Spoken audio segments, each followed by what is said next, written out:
बैतूल में आयोजित बलराम कृषि महोत्सव में मुख्यमंत्री doctor Mohan Yadav video conferencing के जरिए जुड़े और इस दौरान सीएम ने कहा कि नई कृषि तकनीकें ही किसानों की समृद्धि का नया द्वार है और आधुनिक खेती अपनाने से किसानों की आय बढ़ेगी। मुख्यमंत्री ने कहा कि मूंग उत्पादक किसानों की सुविधा के लिए उपार्जन सीमा 25% से बढ़ाकर 60% कर दी गई है और साथ ही मूंग खरीदी की अंतिम तिथि 20 अगस्त तक बढ़ा दी गई है।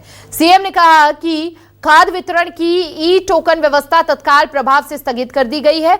उन्होंने कोदो कुटकी पर 1000 रुपए प्रति क्विंटल बोनस और तापी बेसिन मेगा रिचार्ज परियोजना से सिंचाई क्षमता बढ़ाने की जानकारी दी है। मुख्यमंत्री ने किसानों से शासन की योजनाओं का अधिकतम लाभ लेने की भी अपील की है। सीएम ने कहा कि बागवानी विकास में मध्य प्रदेश को देश का पहला पुरस्कार मिला है और उन्होंने बैतूल के किसानों की मेहनत, मक्का उत्पादन में उनकी पहचान और प्रदेश को देश का फूड बास्केट बनाने में उनके योगदान की सराहना की है।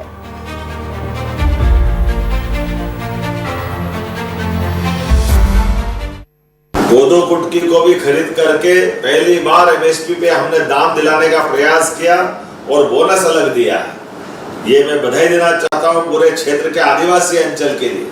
कोदो कुटकी कभी सरकारी खरीद में होती नहीं थी, लेकिन कोदो कुटकी भी खरीद रहे हैं, उस पे बोनस दे रहे हैं। और खासकर गेहूं खरीदी के लिए भी, गेहूं खरीदने के लिए जो 2585 का दाम था उस पे 40 रुपए बोनस देके 2625 रुपया गेहूं अपनी सरकार ने खरीदा। जोरदार अभिनंदन करें किसान भाइयों का गेहूं खरीद के लिए भी। और धान में भी बोनस, धान का एमएसपी भी लगातार बढ़ाते जा रहा है।